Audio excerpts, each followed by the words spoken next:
Kalimera, Kalispera, whatever time you are watching. This is Mappa. I'm Stel.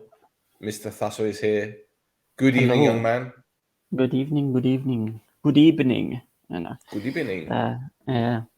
How's it going? Yeah, good, mate. Good. It's been a very eventful week, to say the least. Today we had some exciting news, didn't we, about our friend David Badia taking Yeah. charge of Yeah. a Polish club at the moment. Yeah. Yeah. Very Gdansk. Where's places to be in Poland and Gdansk? It's nice out I've there. never been. I've never Yeah. been. Yeah. What can you tell me I about Gdansk? it's nice. It's like a lot of people go out there normally because the beer. There's like good places to go drink. There's the architecture's nice as well. I had a project Okay. out there. They've got quite a few golf courses. So if you like to go swing some clubs, they've got a few. Mm. Got a few golf courses up Excellent. that way as well, and a Sounds beach. interesting, my friend. There's actually seaside up there as well. Yes, we're right by the Baltic coast, isn't it? Exactly, yeah.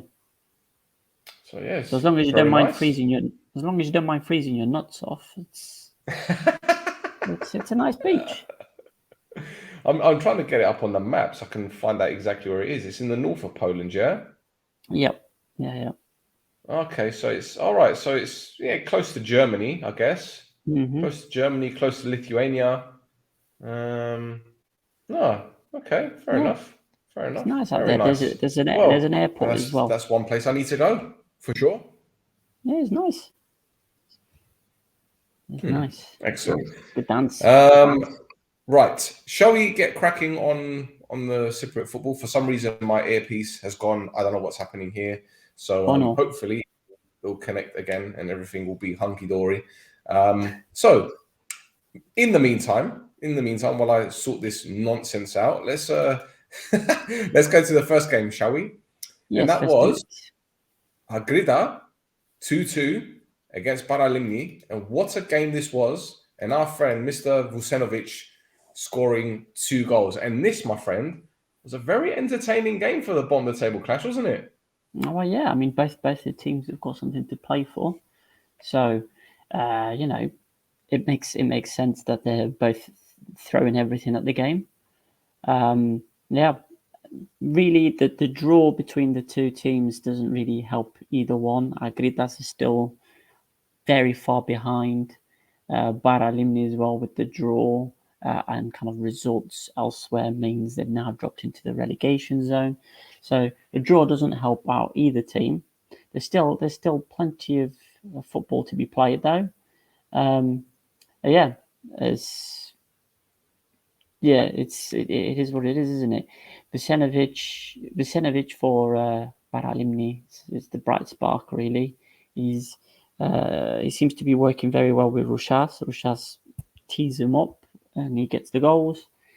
On Agrita's side, they've got the strike force there, haven't they? It's just they've got the attacking intent. Just defensively, they're not there defensively. You could say it's the goalkeeper. You could say maybe a change of goalkeeper might smooth things over. So you could get somebody like, say, I don't know, Akos or Back with the Nodi to goalkeeper, play in yeah. goal for them. Yeah, exactly. But yeah, it's basically a game of two players, wasn't it? Because Agritas had Eraso, I think the guy's name is. He scored 2 goals for him. Yeah, that's all, yeah, yeah. And yeah, and yeah, there's and obviously Vucenovic for the 2 goals for Baradini as well. So this went to VAR. This shirt pullback, and it was deemed to not be a penalty. Not sure.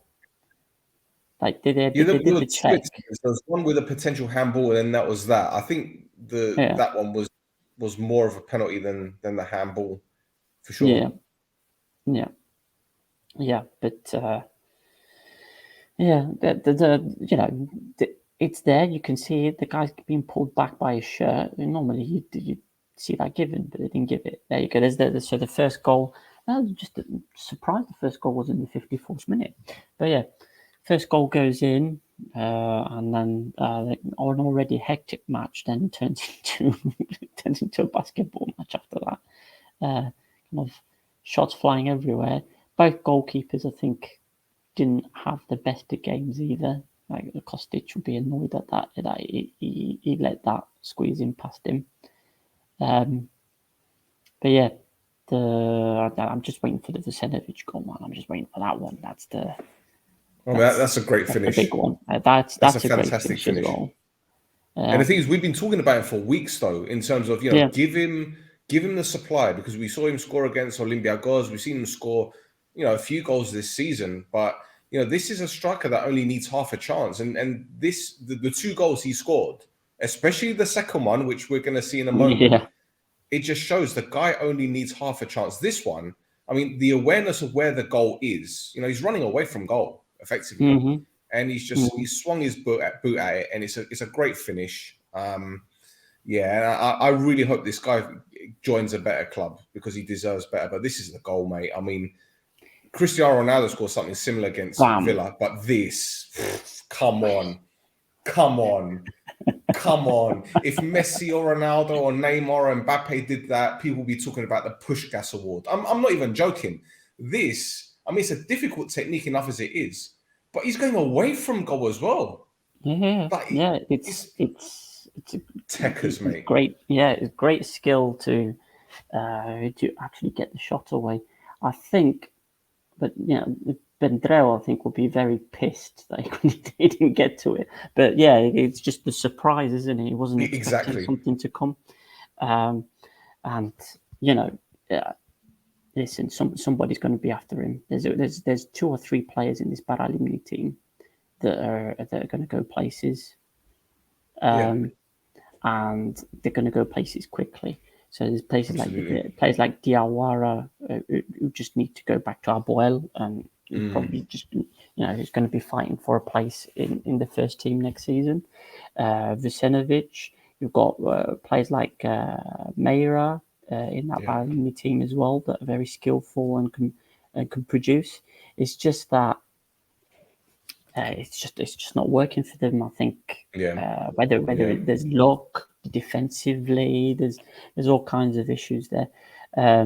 You can say the same for AKRITAS. I mean, they sold that player to Levski Sofia 2-3 weeks back for like a 6-figure sum.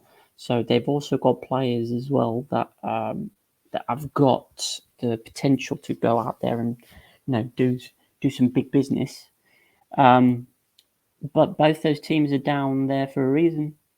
Well, the problem that they have, AKRITA, is a lot of their players, a lot of the senior players anyway, they're the wrong end of 20, so to speak. I mean, I think Sejic is 28, Eraso is 32, and those are the 2 standout players. I mean, you could say that Torres is okay for them, but do you think this guy that was at Buffalo is going to want to play in the 2nd division next season? I mean, he's 25 as well.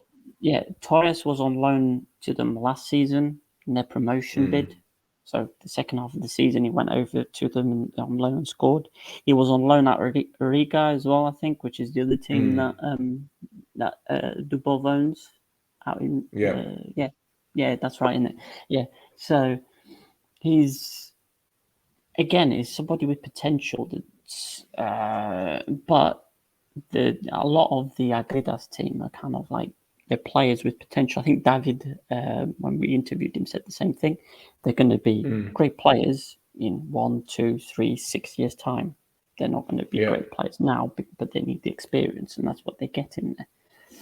But if AKRITAS keep a core of this team next season, then it'll be fairly straightforward for them to come back up, I think. Yeah. Well, they've got Araujo, the Brazilian, and he's pretty decent, But and your mate wasn't even on the bench. Your mate wasn't even on the bench. They're the Italian goalkeeper on the bench. But that Italian goalkeeper needs to be launched. He needs to be. But anyway, Oh, Anyway, mate. Let's Don't said about the worry. goalkeeper situation. I agree that's the better. But Yes, I agree. I don't want to upset you even more. yeah. You know, I'm already you know, a moany bastard as it is. You don't want to be creating more. No, But yeah. no. All right. Well, let's move on to the next game, shall we? And this was DOXA beating KARMIOTISSA by 2-0. I thought KARMIOTISSA might actually get a result in this game given their last performance, but goals from Sadiq and Ernest Asante, 2 goals in the first 15 minutes, effectively wrapped up the game. I'm not going to lie to you, mate. Nothing really happened in the second half, so I didn't put any second half highlights.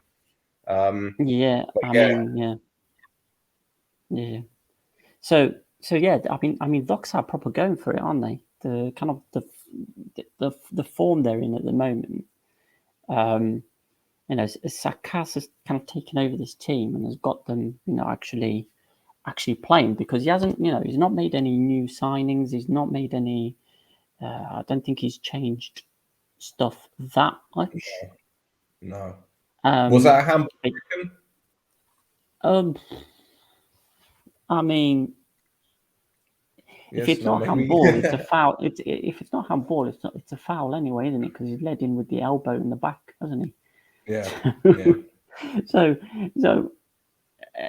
you know, you Stranger can, decisions have been given in Cyprus. yeah. I mean, you could give it for either. I think he's led in with the elbow.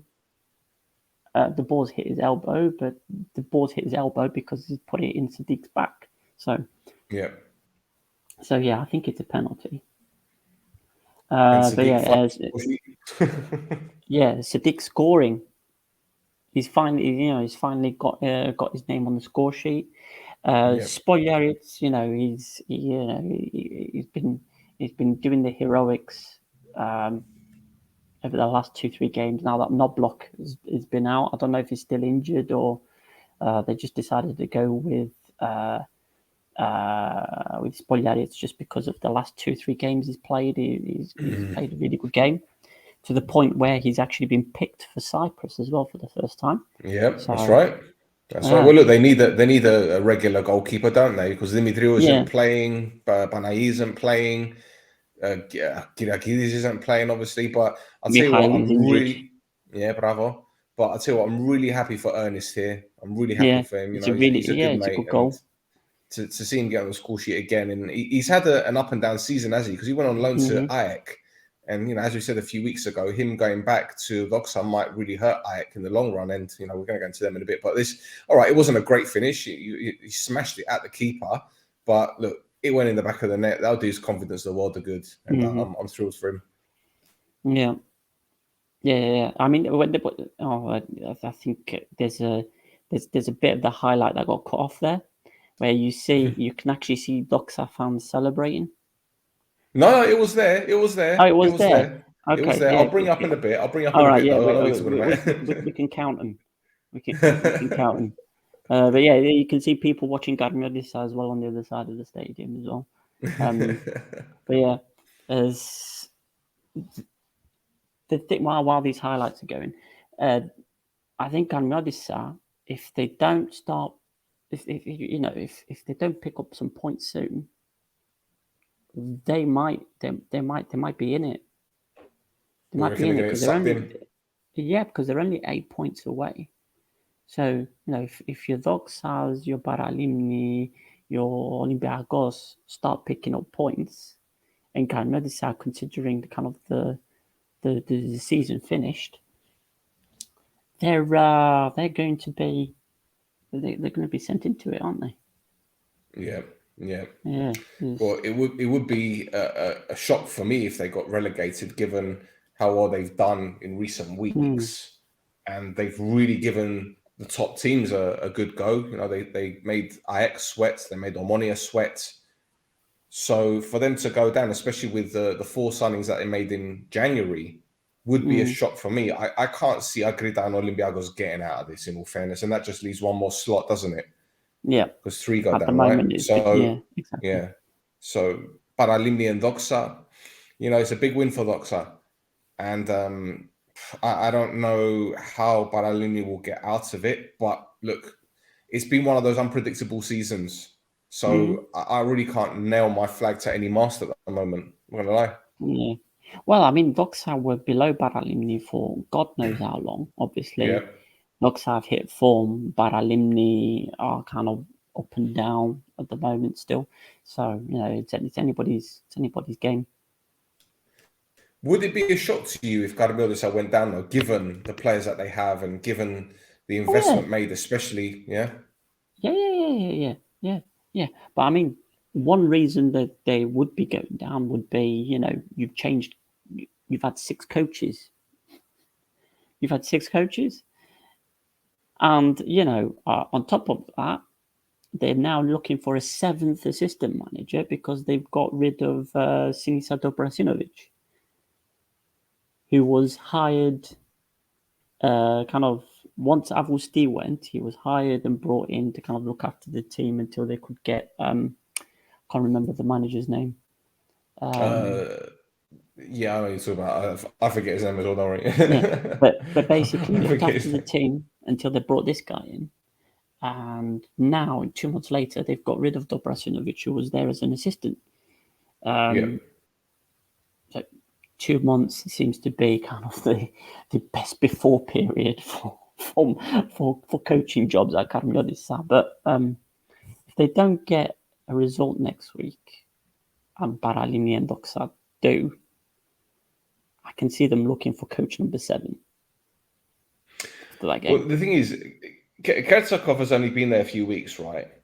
Yeah. And as far as I'm aware, he hasn't actually brought in any of his staff. I think all the staff that are there are the ones that were there at the beginning of the season, if I'm not mistaken. So it's effectively him, Dobrasinovic, that's obviously gone now, and that's it. Like who can he call upon? And the thing is, I don't think he speaks Greek either. So how's he going to communicate with his staff unless they speak English and he speaks English? And does he even speak English? I don't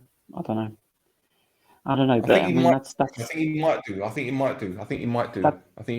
You could argue that that's the issue with a lot of managers in Cyprus, isn't it? You know, Alexei Shpilevsky doesn't speak Greek, does he? No. Henning Berg doesn't. No, but the thing is, what I'm saying that at least I'm guessing at least Shpilevsky's got staff who he knows. Do you know what I mean? There might. In fact, let me check Aris's staff that were actually at least on the bench at the weekend. Yesterday. What am I talking about? What? So his assistant coach is German. Another coach is Latvian. So I don't know. Maybe communicating with them won't be an issue. I'm guessing anyway, because normally the coach brings in their own people. If you look at Oltra, he's brought in 1, 2, 3 Spanish, 4, 5 Spanish staff. Well, I mean, they could be there from before though, because remember, I hire Spanish managers. Could be. Yeah, possibly. So but even still, I don't know. Look, I'm just guesstimating here at the end of the day, but you know. Anyway, let's bring on to that. Let's talk about this this still that you sent. This one here. Yeah, these are the DOXA fans, right? Fans. Yeah, that's it. That's all of them, yeah? Yeah. So we've got 2, 4, 6, 8, 9, 10. And you counting the old man down at the bottom? Yeah. You counting the old man at the bottom, yeah? Yeah, that's yelling at him, yeah. So the reason why I bring this up is because a few days ago, DOXA announced that they're opening their home stand for anyone with a fan card ID to support DOXA in their fight for survival for free. So free tickets. Oh, okay. So as long as you register for the next game, right? Yeah, all home games for them. All home games until the end of the season. Yeah. So that seems fair. Fill up that ground. Fill it up. Look, they're free tickets, and no, you can't say fairer than that. I mean, what's the other incentive that they're going to give? Like, maybe they should do what other clubs do: give beer and food as well. No, don't do that. You get fined. what? Yeah, What? Even with the okay, the the beer. Okay, beer. would you give him food Yeah, then? Give him food. You know, there's enough room in the stadium, right, in the stands to have a fuku, right? Like the Gadvuna yeah, up, have some suvlaga. There ain't gonna be yeah, no health man. and safety concerns. Can't go Yeah, wrong. man. Do it. Do it. Do it. Yeah. Do it. No, hopefully the season's still on by the time I get over there. I'll go. You want your free suvlaga? Yeah, get somebody to pay the petrol Nuts. for me, and I'm there. Right, Ade, let's move on. Let's move on. Uh, And the next game, Friday evening. I watched this one, and to be honest, for a 0-0 draw, I was very entertained. I'm not gonna lie. APOEL 0, Buffon 0, and no one really walked out of this stadium happy. To be honest, I'm not gonna lie. I believe Buffon were happier with the result than anything. mhm. I'm sure if you'd have told them 0-0 away would have been great, but I don't think you saw. I don't know if you saw this at full time, Red Hassel, but a lot of these APOEL players look very, very despondent at full time. I don't know whether they were just tired, because I know Villafañez gave an interview and he said he was huffing and puffing, he was knackered. So they've done a lot of running. So I don't know whether this season is actually taking its toll on them. Injuries are taking their toll. Obviously, they've got Yeah. a few players missing, which is very difficult. And I'm not going to lie to you, mate. You know, Ivusic in goal for Buffon hardly had anything to do. Is that a concern? I see this game. This game was a weird one for APOEL, wasn't it? Because I think the last 2 or 3 games Ben has been missing. I think he's been quite pivotal since he signed. It kind of just the intelligence that he brings to a game kind of frees players like Dalcio and Marquinhos to be able to do a bit more with the ball than they would otherwise. And it just seemed that they missed that. So Marquinhos was having to come deeper to get the ball. He's not really as effective as, say, direct attacking the opposition defense. But yeah, it's a bit worrying for APOEL. But I think it's more to do with like a bad day at the office. To tell you the truth, just things they were trying to do things where things weren't working for them, and I think it was more to do with personnel issues. One positive for APOEL is Belic had a good game, so I've been shitting on him for the last season. Well, to be fair, he didn't have much to do. I'm not going to lie. He didn't really have much to do, in all fairness. No, he didn't have a lot to do, but what he did do, he did well, at least in this game. I said, like every game he seems to have like that one mistake, and it's whether or not the opposition take full advantage of that. Yeah, Didn't seem to be an issue this game, so that didn't seem to be a problem.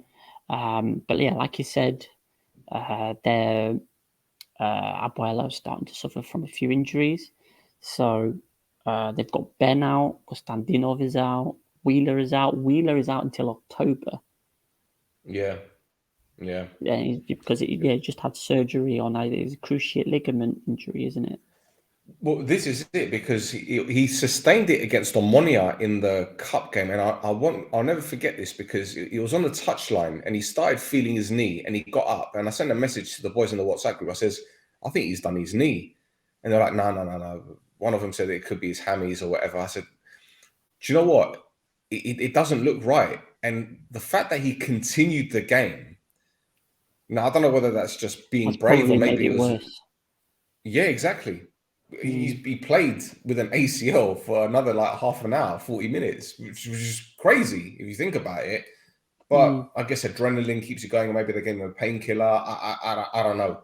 But that's dangerous. That's very dangerous. That's physio's not doing your job there. You should be looking at that and saying he needs to come off. The thing is, what I will say in their defense, if it was give you an example. When Ernest Asante or Jordi Gomez did that ACLs, they were stretchered off. They couldn't walk. It was fuck there and then. Perhaps it was a minor tear. And then when he continued playing, he felt it after the game because maybe the swelling or the adrenaline also helped. Because don't forget, they do the scans usually 1 or 2 days after because the swelling, when swelling's there, it doesn't give an accurate reading of the injury or prognosis, should I say. So, but again, it makes you like wonder, was he in much pain when he was playing? Because as I said, he still played another half hour, 40 minutes. Or did it aggravate it? And I think it's the latter, really. Oh, yeah, but now because of that, it's put him out until October. Yeah. And they don't have they've only got, who's the left back? Susic is the left back? And they've got Ferrari. But Wheeler is also a central defender. He plays in central defence as well sometimes, which he was doing at one point. They've got the cover, but when you're having to bring in somebody like Vida, I don't rate him much. I don't rate Vida. I mean, the lasting image for him, for me, is when I can't remember if it was against Aris. It must have been against Aris, where Vida goes to jump, and he ends up kind of clattering Sachas. He ends up jumping over Sachas to header the ball. He misses the header, and then it's a goal for Aris. So that's a lasting impression for me on Vida. It's I don't know, but I've got a question about Milojevic for you actually, because after the loss against OMONOIA in the cup, I was talking to the boys. I said, do you know what? The pressure's going to start mounting on him, not from the fans, because I know there've been a handful of APOEL fans that have been critical of him, be it his team selection or the timing of his substitutions. But I said, you know what? If they don't win the next couple of games, or if they drop points, you're going to see the papers start digging him out unfairly, in my opinion, because where they are from where they were at the beginning of the season, he's worked wonders. But the knives are already starting to be sharpened. They're questioning his substitutions. They're questioning his tactics. They're questioning the fitness of the players. Even he's coming out to bemoan the injuries, which, all right, all managers do it when there's injuries. But I get the feeling that the pressure is starting to get to not just him, but also the players. Well, what do you think? I think it's more the players because, it's not like he's a foreigner to the pressure, because look at the teams he's managed before. He's, I think he's a very experienced manager. He's got and player as well. So he's been through the ringer so many times pressure-wise. So I don't think it's necessarily him. What I think he needs to do is obviously sit down with these players and try to take the pressure off them. Because I think it's the players that are suffering from pressure issues, and they shouldn't do. You've got players like Crespo, for instance, who, again, very, very experienced, should be able to take this. But top of the table it's what it does to you, isn't it? And when you're in the championship playoffs, every game's a derby. So it's what they need to do. Moving over to the other team, PAFOS, they're dropping form. We keep talking about their dropping form. We keep talking about it, and it's not getting better. And I think Semedo Bruno replacement can't have made that much of a difference. It makes you wonder. Their last victory in the league was what, the 8th of Feb, 10th of Feb? Something like that. That is concerning. It's a massive. It's got to be a concern. Got to be a concern. It is because the goals are drying up, but as well at the back they're leaking more goals than they did when they had Antosh in goal, and we said with Antosh in goal that they're going to have some difficulties. They went and bought the class goalkeeper, and you can see he's very, very, very, very good quality goalkeeper. But then the people, the four in front of him, have just fallen away, and I don't know what's happened there for them for their form to have dropped that much? Well, the funny thing is, they're 9 points behind APOEL at the moment, right? Mm-hmm. And the only thing that's let them down isn't the losses, because they've lost 4. Ajax have lost more than them, but it's the draws. They've drawn 10 games this season. And it's like what we keep saying, it's fine margins. You know, if you can come back from a goal behind and turn a game around, which they haven't done yet this season. Again, we're still waiting for them to come back from being a goal behind. If they were able to do that, rather than salvaging a draw, they would be knocking on the door.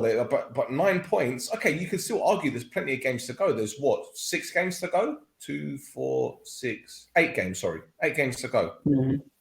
Yeah? And you could argue, bloody hell, that's 24 points to play for.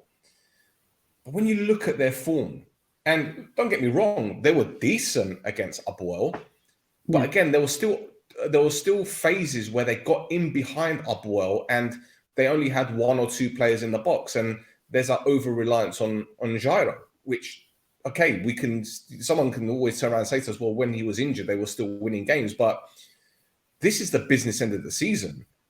And you're looking for your players to step up. This is where they should be turning it on.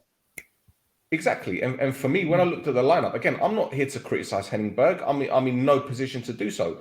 But when I saw Hotsko at left back instead of Ikoko, who was on the bench, I'm thinking, APOEL are there for the taking at right back.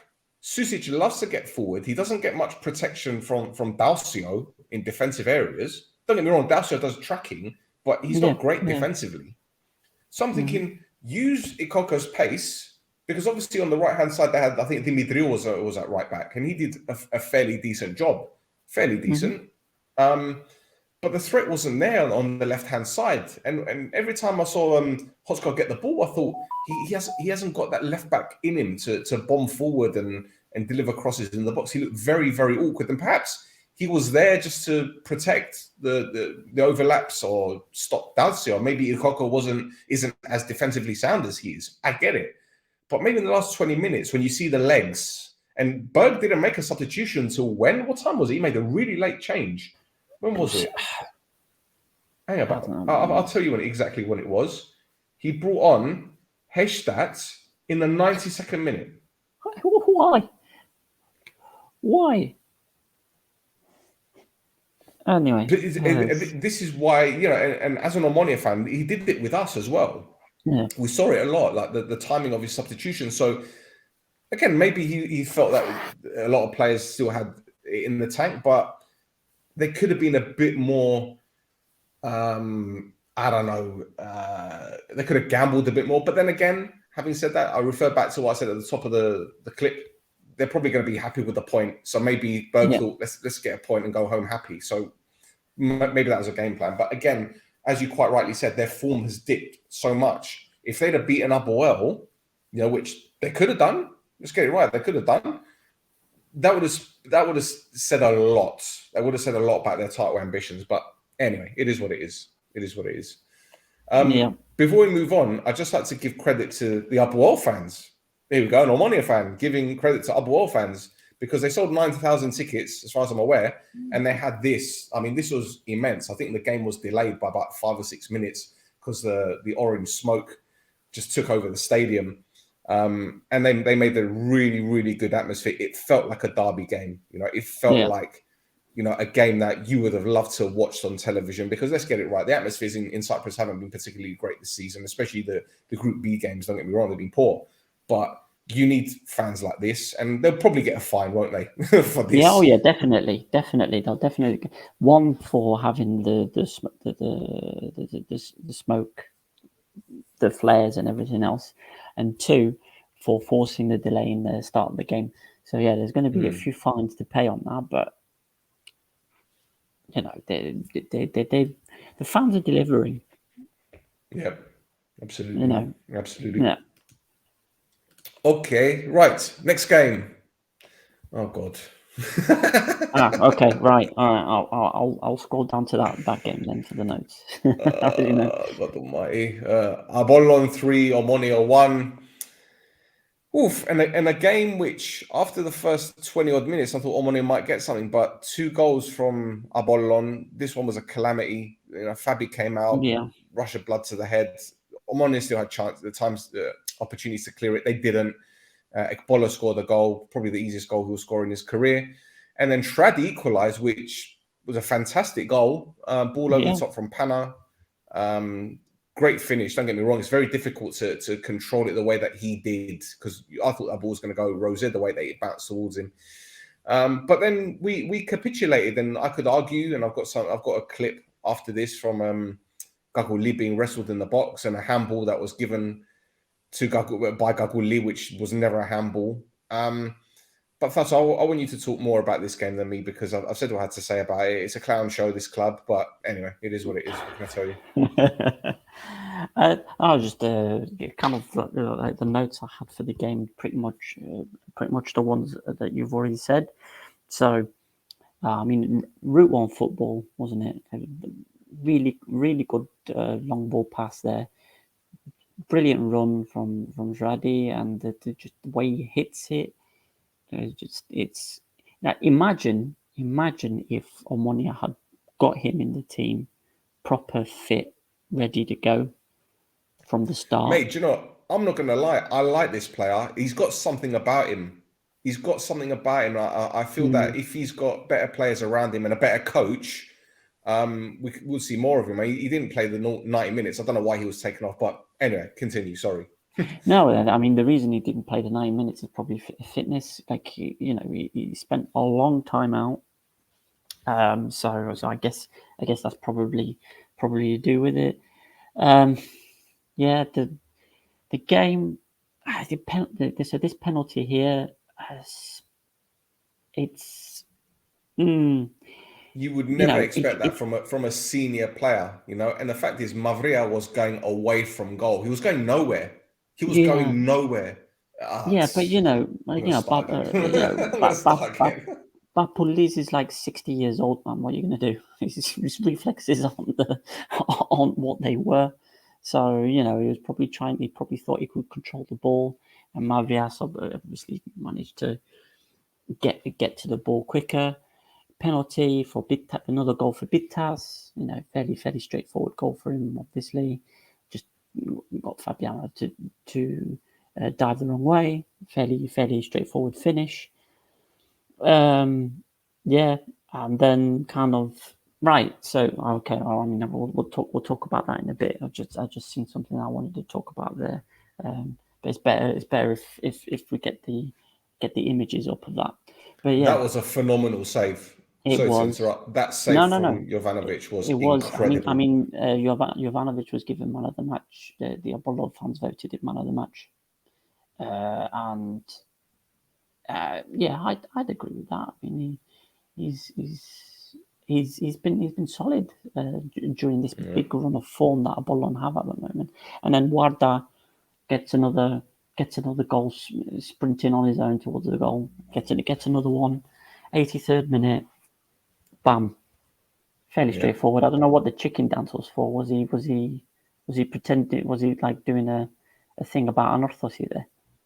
I've not got a clue, but that's just classic counter-attacking football. One man at the back, you'd expect Varda to put that way. I mean, that pass to him from goal was brilliant as well. One-touch pass. Yeah. He's read the line. He started the run from his own half. It's not offside. It's a great finish. Don't get me wrong. Fabi got something to it, but and they deserve to win Apollon. Second half, Omonia had nothing. We had absolutely nothing. Forget the save. I mean, as I was saying on the pod, the goalkeeper had 2 saves to make, and both of them were in the last 10 minutes. So that just tells you all you need to know about this team and this coach of ours. But there's something I need to show you. This one, how this wasn't given as a penalty. And the thing is, mate, I'm not going to lie to you. Yeah. Seeing that again, right? I actually watched the game, obviously, on Sida, and they didn't show a replay of it. It didn't even go to VAR. So fortunately, I've got a way of rewinding and all that kind of stuff. So I videoed it with my phone. No one's talking about it, right? And again, this isn't sour grapes from an Omonia fan. We deserve to lose, don't get me wrong. But it was 1-1 at the time. That ball comes in the box. He's being wrestled. He's being manhandled. And I would have said it even if our defender was doing it. It's a stonewall penalty. But this referee was doing it a lot. He was giving silly decisions. And again, as I said on the podcast the other day, I'm confused as to why a referee who is from Limassol is allowed to referee matches involving teams from Limassol. This guy goes to bars in Limassol, in pubs in Limassol. You know, one guy I was talking to the other day from another club in Limassol was telling me that they've seen him in a bar in Limassol just chatting away to the fans. I'm thinking, what is this? But anyway, it is what it is. We were shit. It's a small island. It's a small island. It is. But for me, there's got to be that element of professionalism. Yeah. Again, don't get me wrong. APOLLON deserved to win. I'm not saying that there was any foul play. I'm not saying that, you know, they defended well. They defended in numbers. They prevented us from opportunities. Ekpolo was brilliant. He's not even a fucking centre-back, but he's coming at centre-back and he's been brilliant. So I can't fault them one bit. I can't argue with them. But again, OMONOIA is in the fucking mud, mate, honestly. And I don't want to go on about this fucking team, but this head coach, the more I see him at my club, the more I detest everything about it. Oh, dear. I'm sorry. Man. Oh, dear. Wow. Yeah. I mean... There's not a lot to say about it, is there? I mean, Avosti he took APOLLON to a certain point and then couldn't get him over that certain point, which is why he ended up leaving. Then he ends up at... Well, the thing is, again, I don't want to go into this because I keep talking about it on the podcast, right?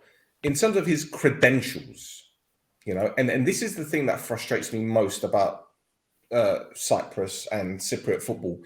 There's this weird notion that if you're a coach from Cyprus, you immediately know the league better, which is understandable. And I get what you said about him doing well at APOLLON, but is he a coach that has got a glittering career? No. I don't think he has. Let's get it right. He might as well be Sam Allardyce, because Sam Allardyce has coached so many clubs in England, but has never won anything. And Sofroni is practically at that level. All right, he won the cup with APOLLON and he did well in Europe. I think they beat Aberdeen and they had a couple of decent runs in Europe, nothing special.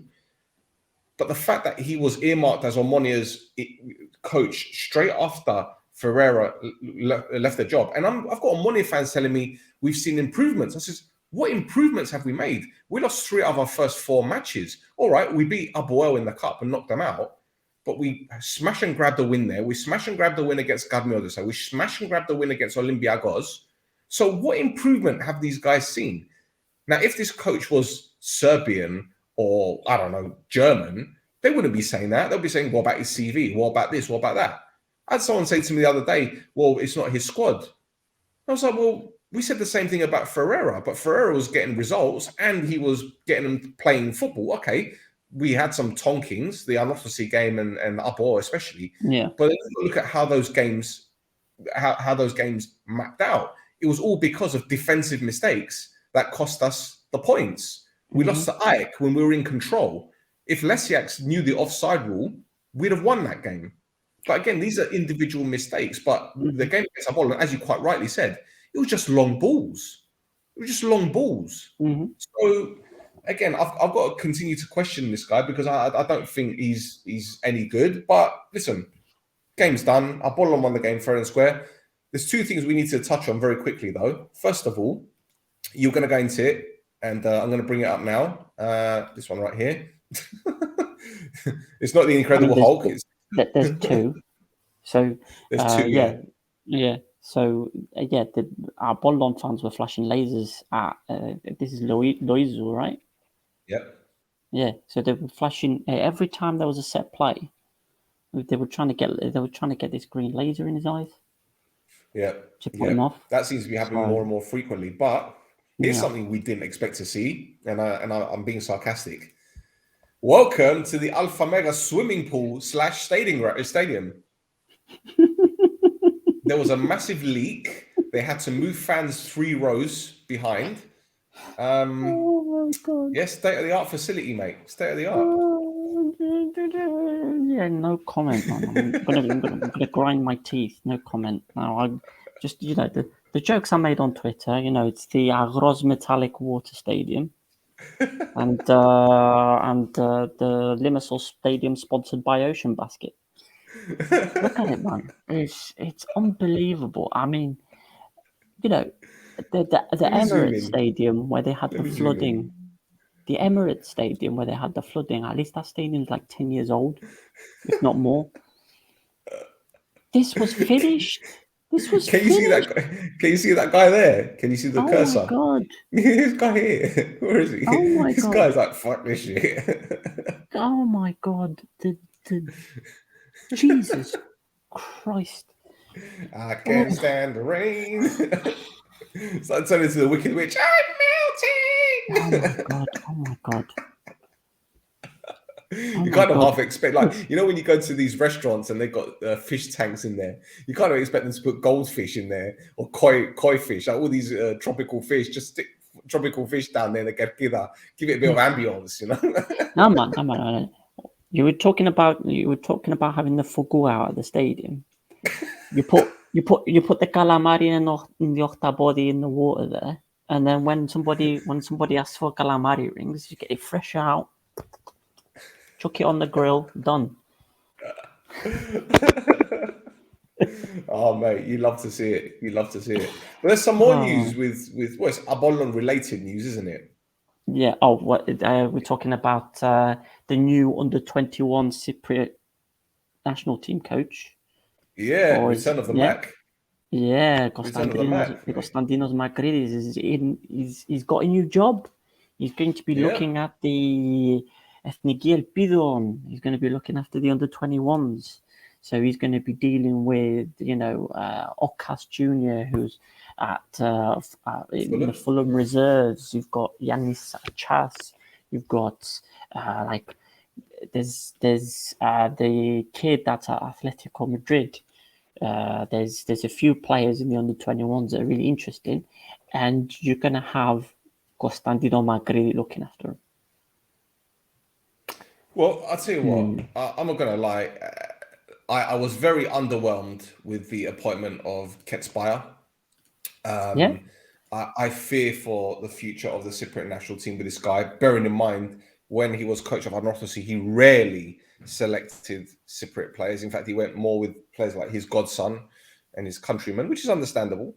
But Magridi clearly has got a good reputation. I think he did okay at APOLLON. It practically was a poison chalice when he came in, and I think he did fairly well. He's got a good rapport with players, and I'm pretty sure the younger players will look up to him and they will respect him. So fingers crossed, he can do something with this. Hopefully, because it's a crop of players at the moment that have got a lot of potential. Like we said, there's we've got somebody in the Fulham reserves. We've got in the Atletico Madrid B team. We've got players in Olympiakos and Panathinaikos in Greece. There's quite a lot of young players at the moment that are outside Cyprus and doing very well. Oh, Andreas Foddy is at Hanover in Germany. Yep. Antonio Foddy, sorry. He's there. Yeah. So man, let's see. So yeah, it'll be an interesting one. It'll be an interesting one for sure, and I'm sure it'll be a challenge that he will relish. Bondigos or Bondigo? He's at Bondigo is at APOLLON. I think he was actually at Hanover. Was he at Hanover? No, he was at Frankfurt. He was at Frankfurt. He left OMONOIA to go to Frankfurt, and then he went to APOLLON and then went on loan to DOXA. So look, it's a decent squad, but again, I'm just worried for the future of this national team with this guy in charge. But again, we're not going into that. Good luck to. I mean, we can get into that further down anyway. We've got some. We can talk about that a bit further down. But yeah, Makridis is new under-21 coach, so hopefully, we'll be seeing these players develop into some proper stars. Absolutely. Right, next game, AL 3, Salamina 2, and it was a game for the veterans, wasn't it? 2 goals for Miralas, 2 goals for Torre Garay, and this, my friend, was one of the best games of the season. I'm not going to lie to you; it had everything practically. So yeah, I'll leave the floor dead with you, mate. rubber. No, Yeah. there was this game means absolutely nothing, and it ends up being, one of the most entertaining games of the season. I mean, Mirallas has been a proper letdown this season. I think people can attest to it. He ended up doubling his goal tally for the season for AL in this game. Yep. So with the penalty as well. I want to get to his second goal because that goal's a proper top bin, bam, lovely strike. But yeah, in the meantime, we've also got Romo as well getting a goal, which when we get to that fucking goal, I've got some comments. But yeah, Doregaray, brilliant header. Look at that header! Come on now. There's no way that should be going in. Like the amount of dip on the ball, it's a great header, though, man. It's a great header. He's been a revelation these last 2-3 months, hasn't he? He's been on fire. That cross from Botiak as well. I mean, look at that leap though, and the thing is, he was challenged as well. Power, that's a proper centre forward striker goal, mate. Come on now, come on. And he started following us on Instagram as well. He started following us on Instagram as well. Yeah, so that's it for everyone listening. Follow us on Instagram at This Is Mappa. Doregaray follows us. Yeah, remember that. Yeah, you know who reminds me of a little bit of Benteke, not quite the the finishing kind of outside the box, but his presence inside the box, getting the headers, the control, he's really really good at it. But yeah,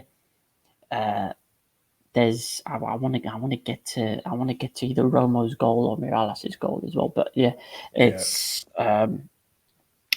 so Salamina started. They had Gisas in goal instead of Melissas.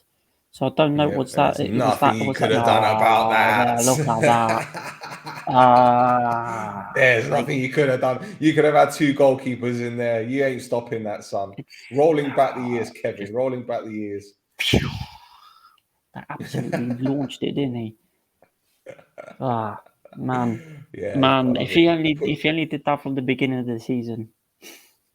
If he only did that from the beginning of the season. When the ball comes out of the net as well, look at that. It just hits the back of the net, bounces out. Oh, come on.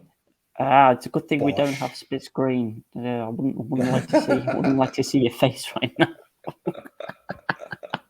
But look at it, this angle. Bam. Great goal. Great goal. This one weren't bad either, the finish. This finish weren't bad either. Or the one that we're going to see in a minute. Sorry. The wrong one. My bad. No. This bloody thing. Yeah. Oh my god. Oh my god. And now, like, okay, so Gatsigi, they're both at fault there. Obviously, Gisas hasn't played with this team, so he's not completely, in tune with what the defenders are expecting him to do. But Gatsigi as well is like, what kind of fucking pass is that? I mean, Romo, he still had a lot of work to do to get to the ball, but we sold them down the river. They both sold each other down the river there. Yeah, I'm going to say one thing that I often defend goalkeepers. Yeah. But I'm sticking this one on the goalkeeper because the pass, it was under hit, but the goalkeeper's positioning, he was practically behind the byline. Now I'm saying to myself, why are you doing this, mate? Honestly, you're setting yourself up to fail. But look, Romo took his chance, and this one as well. This is a great finish. There you go, bam. Again, yeah. And the thing is, that's great just control. strength, persistence, and it's a very, very good finish. Yeah, he did it. I don't know why. I don't know why he does the L. I might have to ask him what the L is about. Good shout. Great strength. It might be the first initial of his child or something. I'm guessing, maybe. I don't know, but that's a good finish under pressure. Great finish. Do you see how Bilova decided to pull out though before the cross came in? When the ball's come in the box, he's gone to stop it, and then he's changed his mind. Changed his mind. Yes.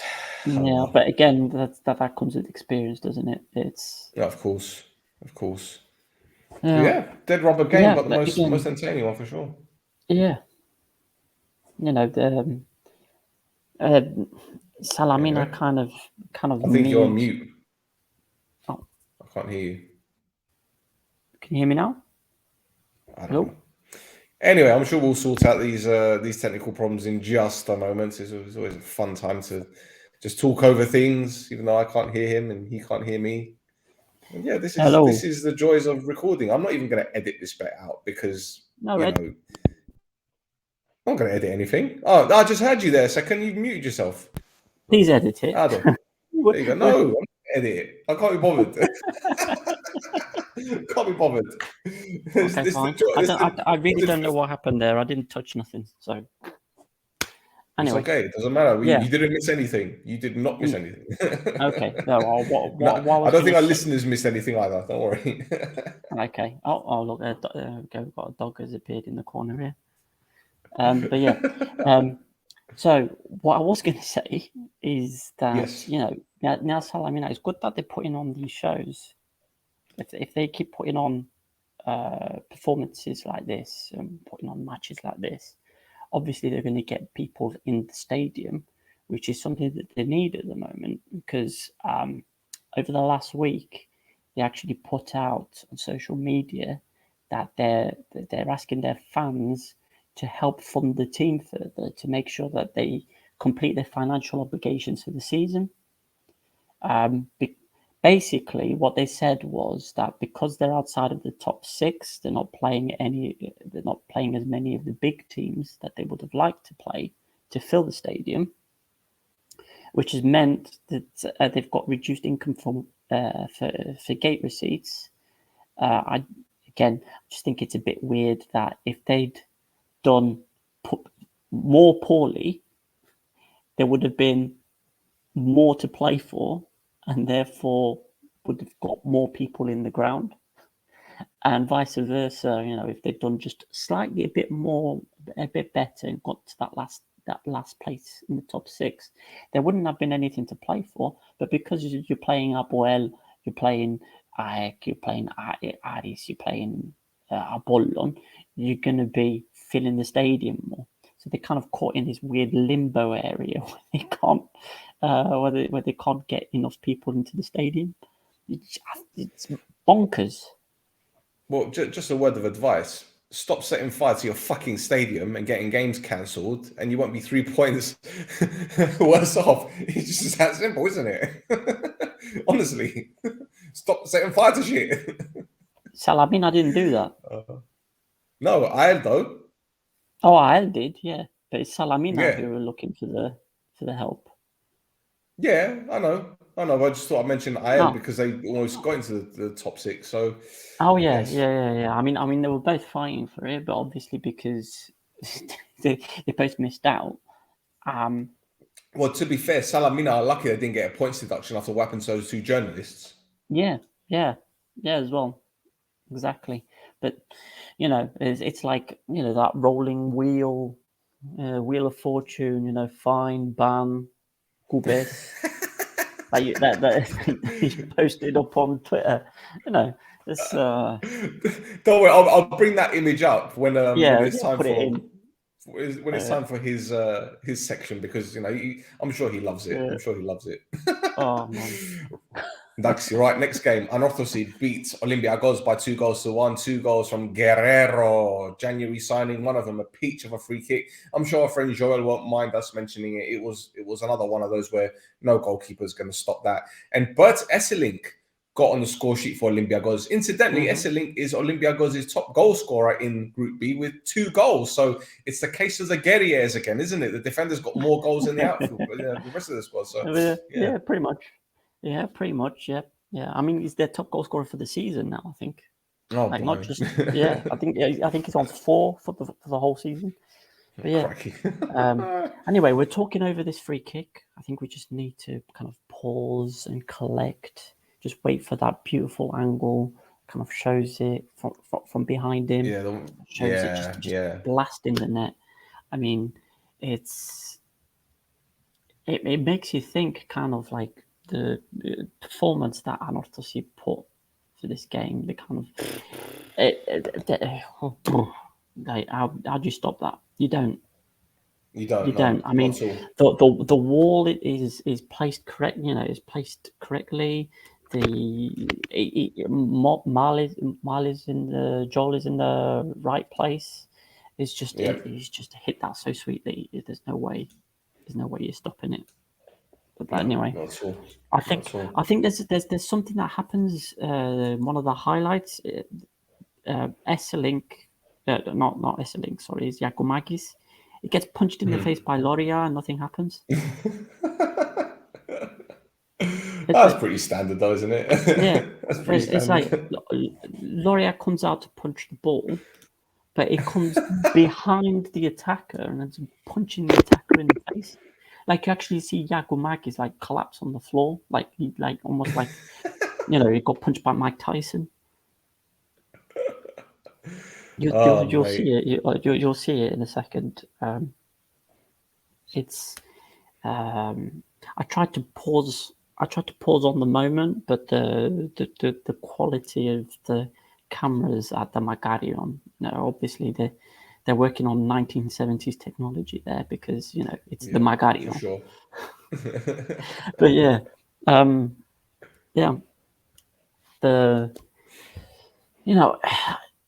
you'd think that they're probably ANORTHOSIS are probably looking at who in this 11 are going to plan to keep for next season.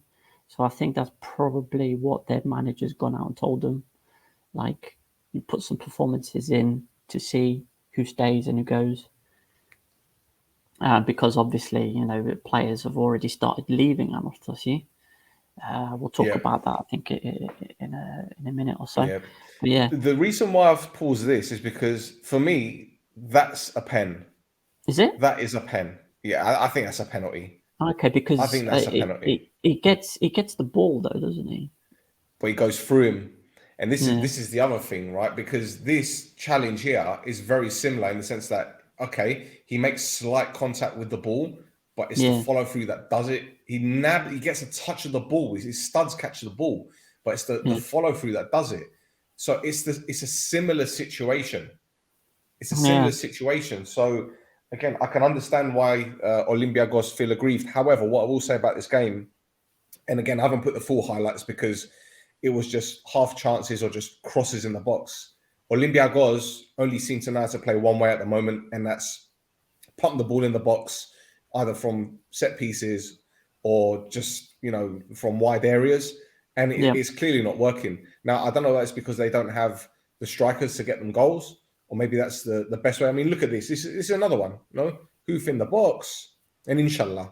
That's what it is. Yeah. Yeah, I mean, that's pretty much it, isn't it? Loria there that's a pretty good save from Loria. It's a very good catch. But it's here you go, another pump into the box. Yep. Again, that time unlucky. But I don't know, man. Olympiakos, they're trying, but it's just not working. They don't have the strikers to score goals. You've got this Yakumagis. He's come in, not done much for him. They had Domishai come in and he got injured after coming off the bench once and scoring. Hendricks has basically been Aris. He's had chances and just not put any of them away.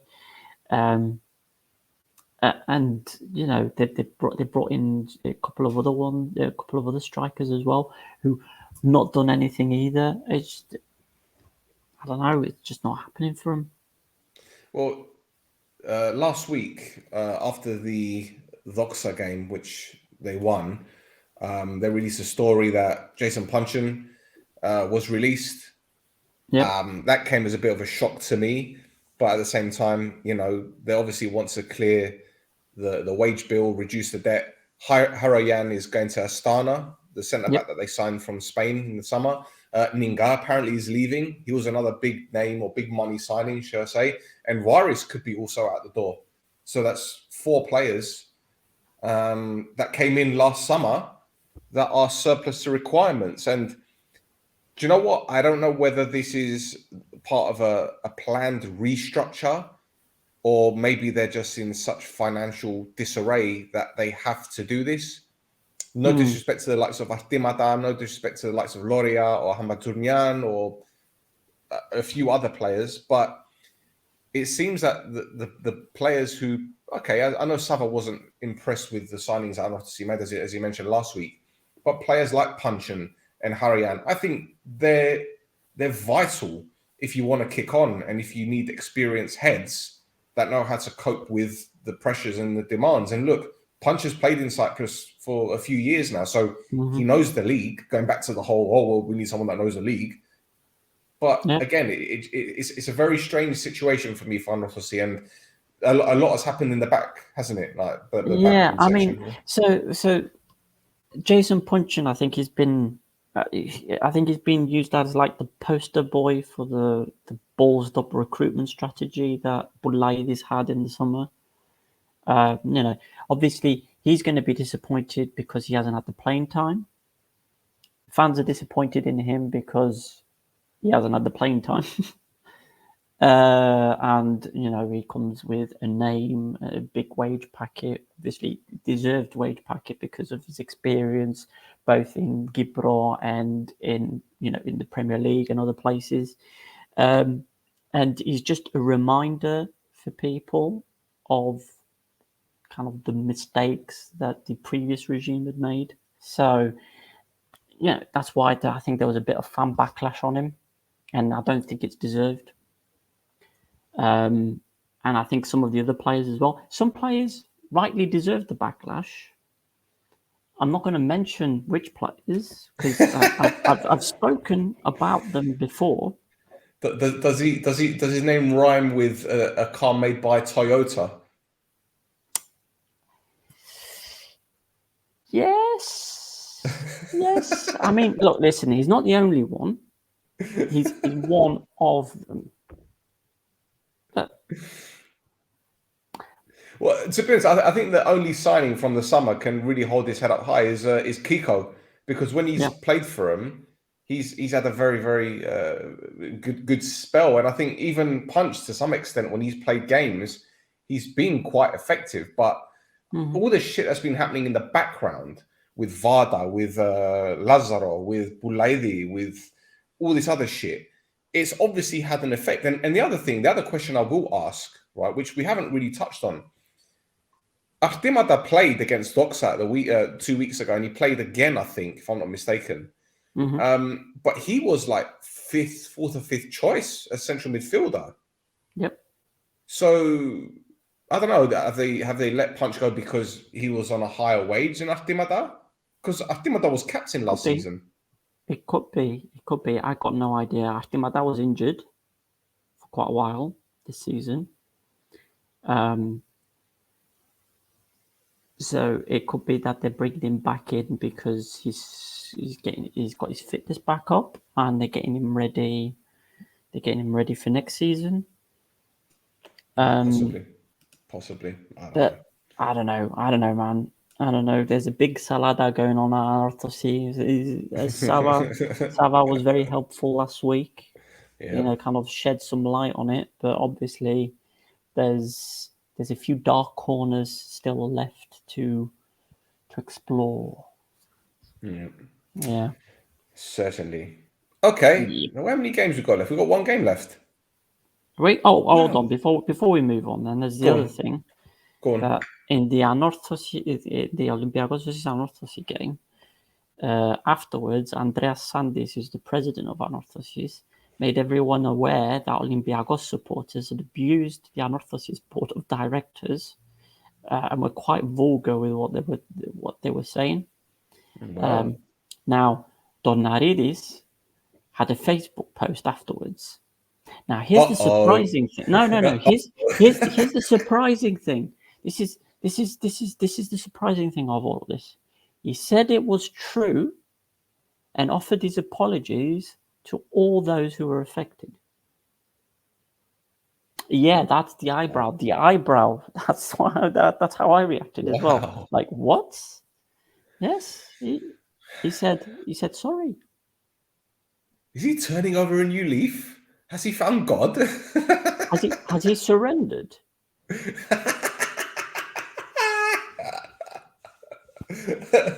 He's just sitting there with a little white flag. Yeah. Oh my goodness. Oh my goodness. Oh well. Anyway, it is Yeah. what it is. Yeah. Right. Final game. And there's quite a lot of footage for this one. So sit back, enjoy, because after West Ham obliterated AEK, we said, good luck against Aris. Pray for AEK. And even the Lord turned around, he said, fuck this shit, I'm not helping these guys out. It was Aris 4, AEK 0. And our tagline for this episode is Beast Mode Activated, Aris edition. It was a massacre, honestly. And I'll tell you what, Thasso, have you seen a team regress so much in Cyprus that AEK have, especially since February when they drew against AKRITAS at home? Jesus Christ, man! I'm still like, it blows my mind how badly it's gone. So I went and looked up, like, in their last 10 games, including European games and the rest of it. In the last 10 games, they've won twice, and that was 1-0 against Dnipro and PARALIMNI. Now, in those 10 games, they've drawn with AKRITAS. They also drew with Dnipro. They conceded 4 against West Ham, and they've conceded 4 this match day as well against Aris. They've scored 7 and conceded 17. It's maddening how bad it's gone. Like, Piric has completely lost his head. I think I mentioned, like, the one mistake he made at the time against KARMIOTISSA, and since then he's completely fallen apart. I don't know what has gone on. Yeah, Altman and Farage have become bystanders to this whole thing. Jacques seems to be the only one for AEK who seems to be doing anything for him. But yeah, Aris, on the other hand, have exploded. They're now unbeaten in 8. Gagarin's goal, it was difficult to work out what AEK defense is thinking, but it was a great Aris trademark counter-attacking move with speed, the power.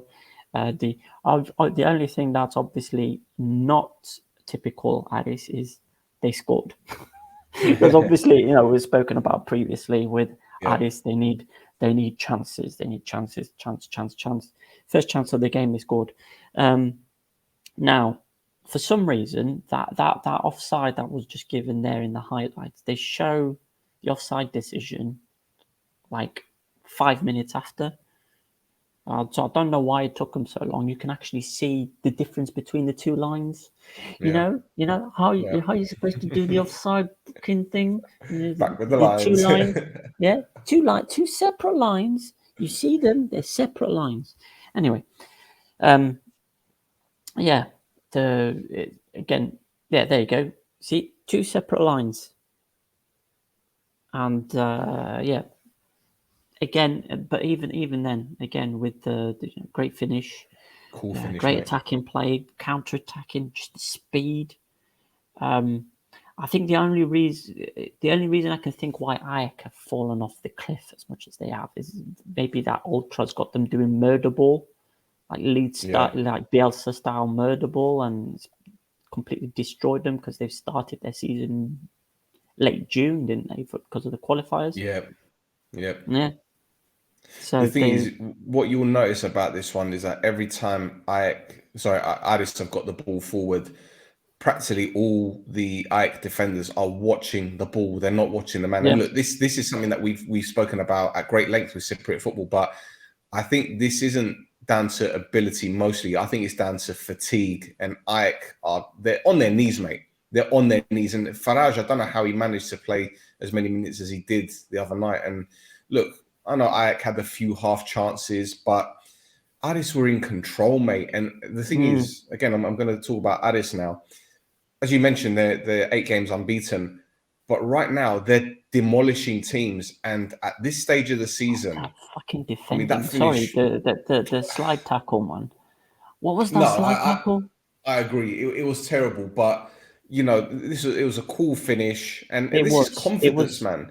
Yeah. You know, and for them Yeah. to go on an unbeaten streak at this stage of the season when there's still 8 games left to play, right? And as I said, they're smashing teams. Yeah. And I think APOEL are very, very lucky that there's an international break, because the last thing Aris want right now is this break to stop the momentum. Having said that, you know, Gomis is going on international duty. Mayambella, I don't think Mayambella's been called up, but I think Bambika has been called up to the national team. So obviously My Ambella is South African, right? yeah, that's right. Yeah. No, so he did get called up. He did get called up, right? So there's 3 key players, but Gogodin hasn't been called up, obviously. Not I know of anyway. Not I know of. And he's been pivotal. You know, last season Stepinski was the guy, you know. But Gogodin this season is a different level. You could tell he's a Serie A standard player. But again, going back to the way that Aris are cutting teams apart, man. I mean, it's scary. And we could argue, you know, AEK are tired and whatever, their morale is low, but for Aris to obliterate them the way that they did, this is, you know, last week I was saying they're 2 or 3 years away from winning the title. I'm actually sitting around thinking they might actually do it this season. They might even do it this season. Yeah. They're going to be there or thereabouts. Look at this, man. I mean, the turn of pace. Fucking hell, man. Honestly. Man, I really want to complain about that defense. I mean, it's the speed, the turn, the dribbling, like the way, like it took himself away from the goal and still managed to get the finish away. Very, very, very hard work. Very well done. But Bambika's been like this all season, though. That's the thing. He has. He's been like this all season. And I'll tell you what, I was saying Faraj is up there for player of the season. I think Bambika's leapfrogged him. Yeah.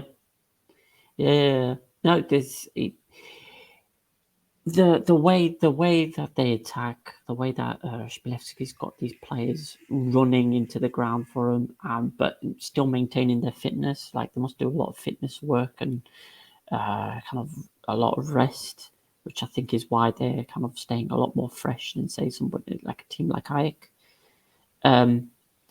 But yeah, no, I'm not taking anything away from him. There's fantastic work from his own half. Takes the ball, runs half the length of the pitch, takes it away from all the defenders. But I got to say, man, that AEK defense is atrocious.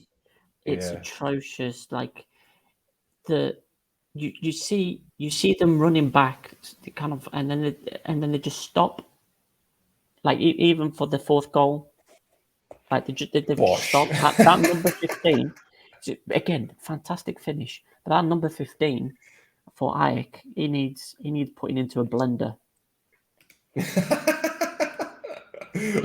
Maybe he's like a frog in a blender, mate. Oh my! I don't.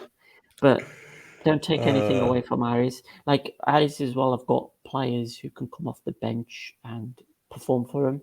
Like that pass there, Morgan Brown was only on the pitch for like 5 minutes beforehand. Great crossfield ball. Great crossfield ball and a great finish.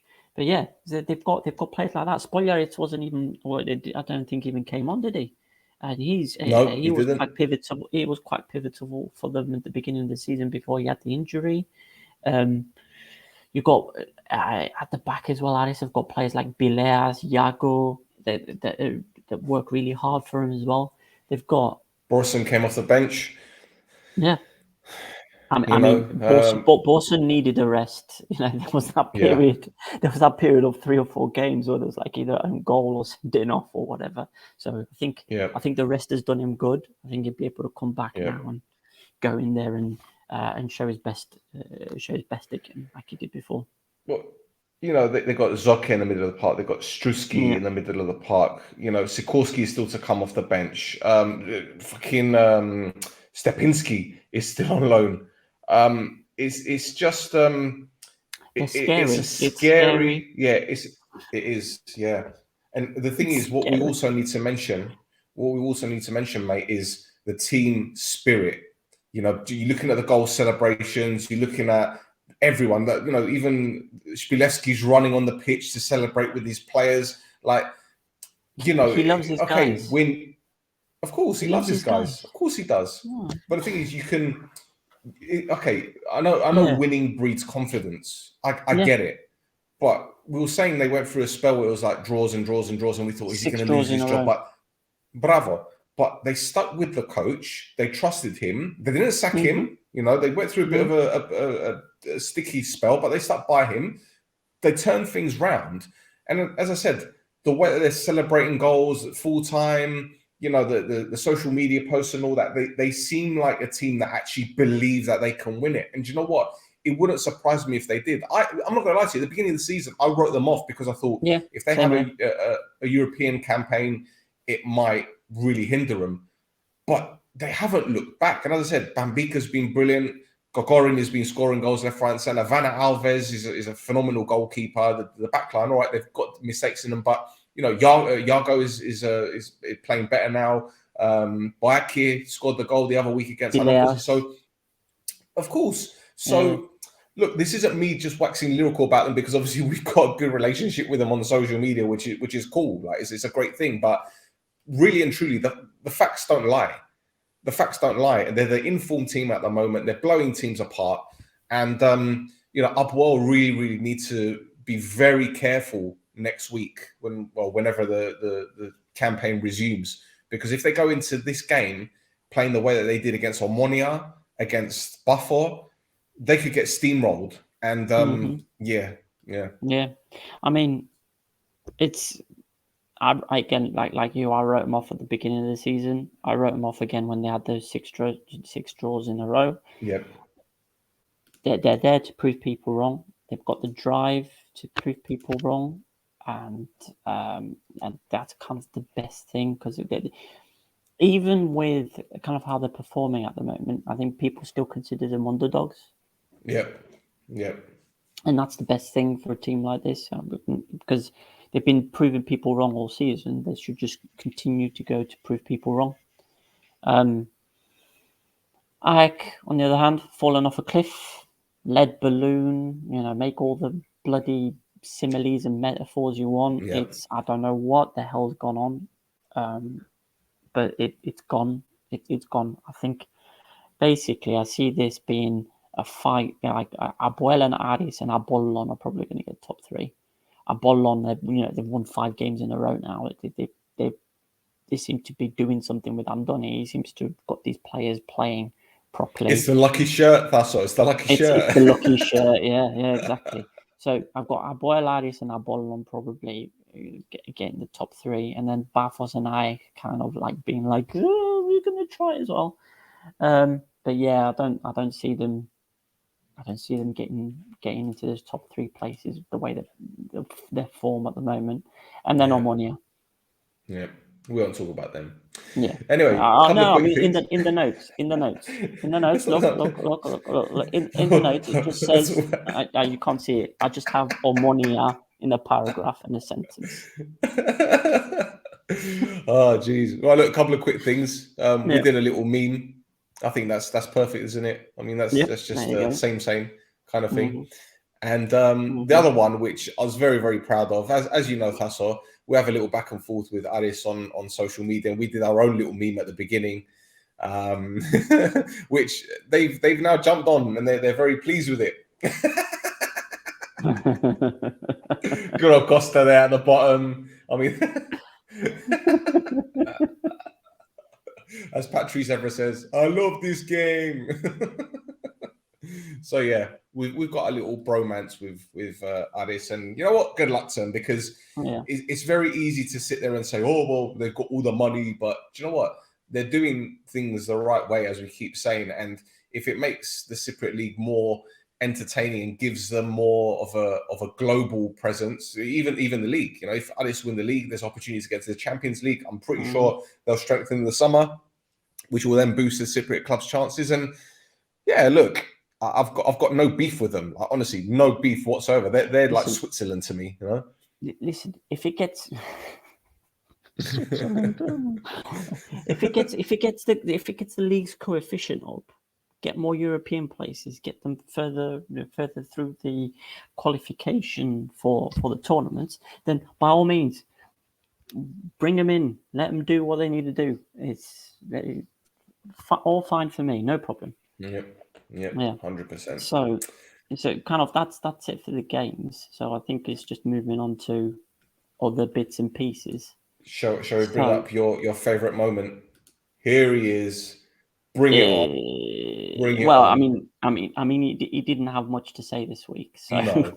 Spin the wheel and guess your yeah, guess your ban. Guess your fine. yeah, What is it today?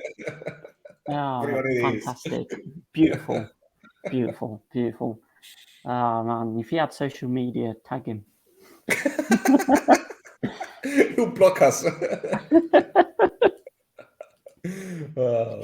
Oh man, but yeah, Vrionides he's got some work to do. So if we move from him to the serious stuff, we've got Match Fixing 2 Electric Boogaloo. Ooh, Yeah, exciting. so there were rumors abound. Everybody was talking that there was a game in the second division that was being investigated for match fixing. So cue the Cyprus FA then releasing a statement saying that no games were being investigated. Ooh. Literally a couple of hours later, the government's the Cypriot government's Committee of Ethics and Safeguarding in Sports released a statement saying they had begun investigations for the game between OMONOIA Radipo and AES on the 25th of February. So, like, within 2 hours of the Cypriot FA saying, no, nothing's being investigated, the government's ethics committee comes out with a press release saying something's being investigated. So that's the timing, chef's kiss. Now I tried to see kind of like the game statistics. Obviously, because it's the second division, there aren't that many statistics available. There are some, just to see what kind of thing might have gone on. But again, I'm not a lawyer. I don't have any investigative qualities other than I wonder what Google says. But anyway, the score, so the game finished 2-1 to AES, but OMONOIA Radipo took the lead in the first half, and AES scored an 80th minute penalty. So, I mean, there's something like if this cloud wasn't hovering above the match, you'd be like, yeah, it's part and parcel is football. But one team leading, the other team then turning the game around with a penalty in the 80th minute. There's it's been looked at anyway. Obviously, if they find something, I'll let you know. But yeah. Now, oh God. Now, on top of that is you get a letter, everybody gets a letter, Oprah style, yeah? So the president of BEIA 2014 today, at least it was announced today, sent a letter to the Proedrotis Demokratias, the Departments of Justice, and the Department of BEIA, which that their remit includes sports, the Cyprus FA, the head of the police, the betting authority, the players' union, and the group looking after the stadiums. So he wrote the same letter, sent it out to all these people, and he made notes of issues he spotted in the game between BEIA 2014 and FC United of OMONOIA 29. Called the league a mess, which cannot be it called the second division a mess, which cannot be mediated by the Cyprus FA. He said the stewards are not doing their jobs, not protecting the players or the referees. And then he mentioned, obviously, the match fixing allegations. He mentioned the referee getting beat up by the AKNA fans, and Al-Kioroglin is going kaput. So basically, he came out and said, "Do something." And the players' union said, "Yes, please do something." In response. So there you go. You've got some ins and outs of disciplinaries and weird stuff. So yeah, wonderful, wonderful, wonderful things. Wonderful things. We've also got. Let's see. Where do I go now? We've got. Well, let's mix it up. Should we? We've got the Cyprus football team call-ups. Yes. So Getsbayas picked his team. He's got a big old list of players. So Valentin Rodege is Cypriot representing France. So he's obviously my favourite. For APOLLON, he's going to get a possible third and fourth cap. Spogliarits has been picked for his first cap in goal for KARMIOTISSA. And then you've got Laifis, Ioannou, Gastanos, Gogits, and Jonis from abroad. Now, there's a few players missing in this list that I think is a bit weird. You've got Gadelaris and Stel in Belgium that haven't been called up. I think Stel is at Charleroi and Gadelaris is at Ostend, but I can't see any injuries on them or anything like that, so I don't know why they haven't been picked. Especially he's Gadelaris out for the rest of the season. Is he? Okay, Yeah, he had an MRI, and I think he's got a meniscus tear. Right, okay. Well, Ioannou not injured because he was in the team of the week for the Belgium league. I don't know. But yeah, because I'm just looking at some of these other players he's called up, for instance, for in defence, and there's a few players I probably wouldn't be thinking of. Why are there so many ANORTHOSIS players? I mean, I know why there are so many ANORTHOSIS players, but why are there so many ANORTHOSIS players? The team is 8th. I don't want to speculate here. But, there's players like Artimada who have just come back. Somebody else could have taken his place, like Sachas for APOEL, for instance, or Cass at Fulham is a defensive midfielder. No, Kostas Bileas isn't in the team, even though he's been doing numbers for Aris. Spogliarits hasn't been picked from Aris either. Avoni isn't in there for now Salamina, even though he's been doing the business for them all season. Okay. Another thing, right? Gogits, my man, Alex Gogits. He's I love him.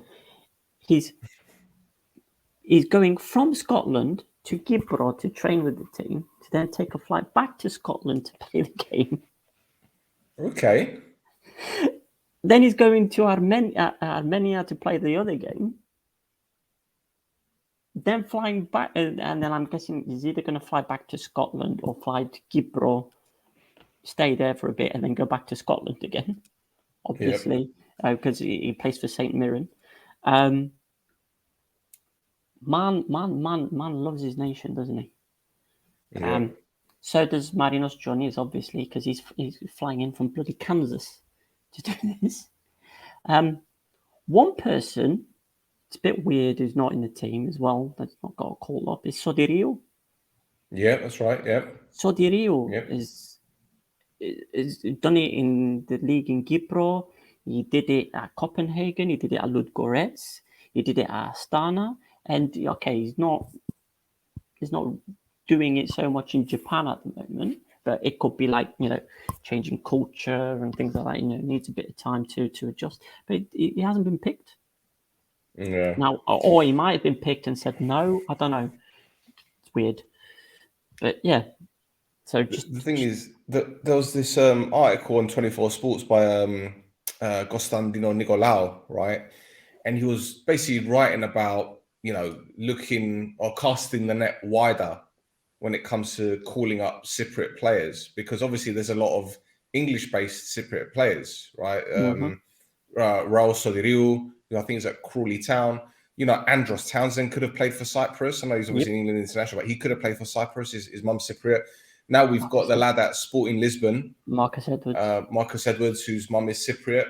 And, you know, I've spoken to Marcus's dad. In fact, a couple of years ago, I spoke to Marcus's dad and I said, look, would he play for Cyprus? He goes, look, he's waiting for an England call, you know. Now, whether he gets it under Southgate or not is another thing. But I just hope that the lad doesn't leave it too late, because in my opinion, again, this is very, very biased, but in my opinion, if he chooses Cyprus, he will be a god in Cyprus. He'll be a god. Can you imagine Johnny's on one wing and Marcus Edwards on the other? Can you imagine? I can. Like, you've got those two on the wing. Castano's in the middle. The striker just needs to be in the box. Yeah. The ball's just going to bounce off him and go in. Yeah. You know, look, if Gaguli can get into that team, can you imagine the pace up front that Cyprus would have? Johnny's, Gaguli's, and Marcus Edwards. I mean, if you're playing counter-attacking football, which is what we're going to do, can you? Come on, man! I need to speak to Marcus's dad. I need to message him again. Like, get your point. Come on, man! Come on, Gubebkia. You remember you talked about your mom's Gubebkia? Exactly. Remember the Gubebkia? Exactly. There you go. There's the title for the podcast if you want. Remember the Gubebkia. Remember the Gubebkia. But look, at the same time, you know, we clearly have an issue when it comes to producing young Cypriot players. And I think it's not the talent that's the problem. It's the people around these youngsters that are the problem. Yeah. Because a lot of them have similar agents, right? There are 3 or 4 agents in Cyprus that got control of a lot of these young players. And, you know, one of them has done very well to get Gadelari to Belgium and Johnny's to MLS. Yeah. But then there are other ones who don't really have their clients' best interests at heart. And look, I'll say this again, and I'm probably going to get gunned down for this, but Hambo, the Omonia Hambo, should not be at Omonia. He should be at a Belgian club or a Dutch club or even maybe a Serie B team. He's too good for Cyprus, but he's not even getting in the Omonia first team, right? His talent is being wasted. He would do very well in those leagues that I mentioned. Very, very well indeed. And I know this because I've spoken to Omonia players who have played at the highest level and have told me this kid is good enough to play in these leagues. So I'm going to take their word for it. But the fact is a lot of young Cypriot players are being held back. Look, Sacha is such a good player. Such a good player. And look, he can't get into the APOEL first team, which I understand. Because Kostadinou's been brilliant. You know, Safo's been brilliant. You're not going to dislodge them unless you're very, very special. And perhaps he's not ready, but he's another one. He should be playing abroad. What about the winger that's at APOEL, Theodoro? He's injured. He's injured, yeah? But for me, right, as a winger, he's literally what you need in a winger. He's quick, he's energetic, he runs the line so well, he can deliver a cross. He's another one that I think has got a lot of potential. But again, I think they're just being held back by agents or their family, or maybe they just don't want to get out of their comfort zone. People like Gadelari are setting the tone for these guys. Laifi are setting the tone because they're saying, right, we can do it abroad. Why can't you? Look how Laifi is, man. He's got so many appearances for Standard Liège as well. Yeah. Like, he's even played in goal for him. Yeah. So, but think about it. Papa Vasiliou played for Newcastle. Yeah. Or Ka played in Greece. It's not as if our players don't have him. Yeah, bravo. Who else? Diego Costa. No. But who else? Costantino Costantino. Ephraim was not Ephraim. No, Aloneftis went to Germany. Aloneftis, bravo. Christophe was at Sion. Yeah, in Switzerland. Yeah. So I don't know why they're not going. Well, they are. I'm saying, like, yeah. They are because, like we said before, there's I can't remember the guy, but he's at Atletico Madrid. Ilya, I think is his surname. The defender.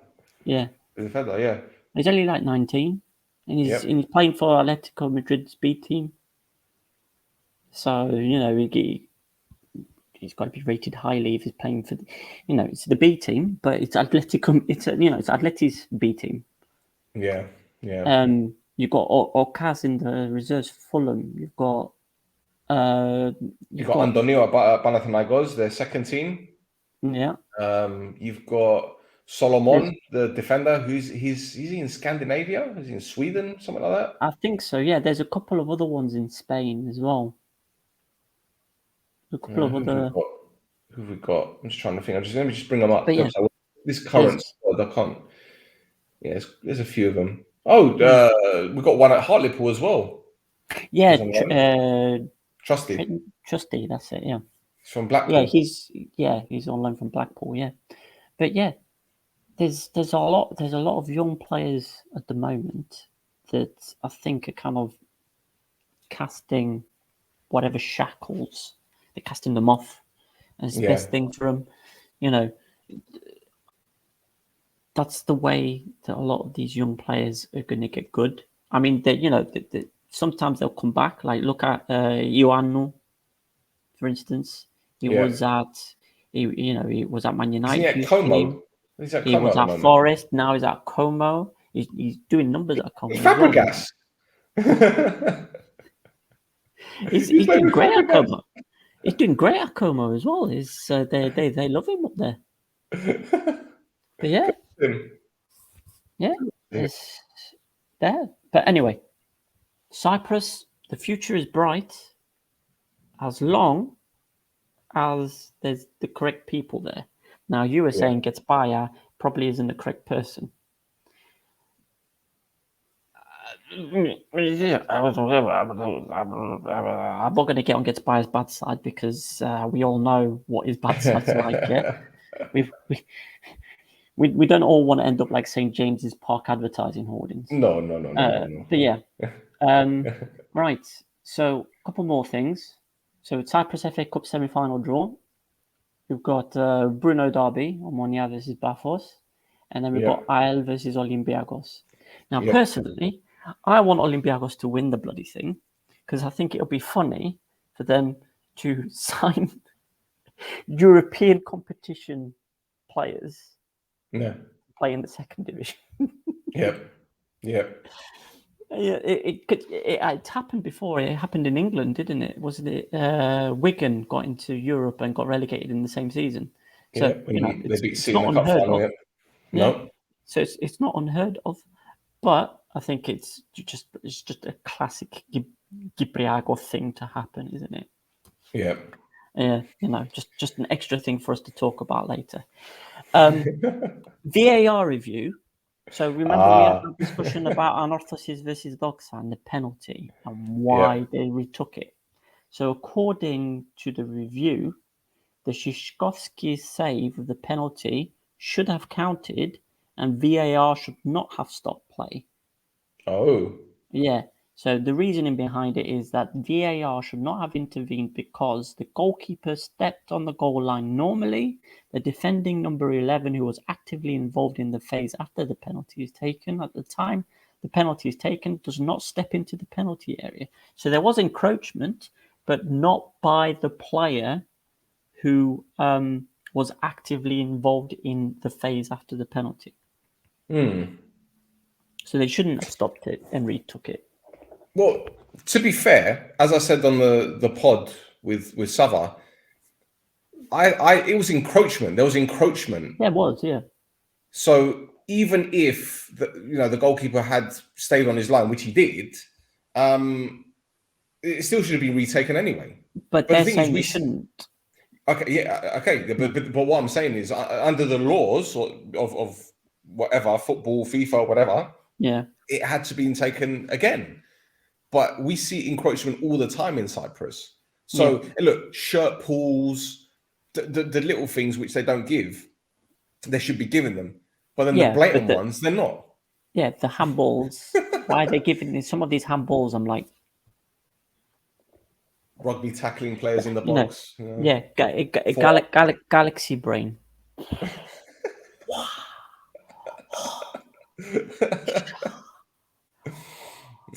But yeah, right. So, a couple more things.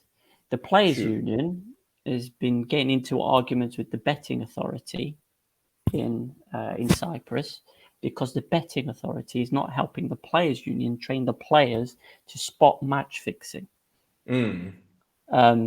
Basically, the Players Union doesn't have the full finances to be able to go by themselves to train all the players across all the divisions on how to deal with match fixing. So they've asked the betting authority to help finance that training. And the betting authority says, we already do all this stuff and so no. So there was a little bit of a spat on social media between the two regarding that. So that's a thing that's happening in the background. And then the other thing is, obviously, I just wanted to pick up kind of what's happening down in the lower leagues. So just some confirmed stuff. So Olympias Lyon are confirmed relegated to the 3rd division. They've got 10 points with 5 games left. Box sit 5th in the relegation group on 29 points. So they can't go, they can't displace them. So Olympias Lyon have been relegated. Now they already got done. Remember, they got done for the match fixing before. Yeah.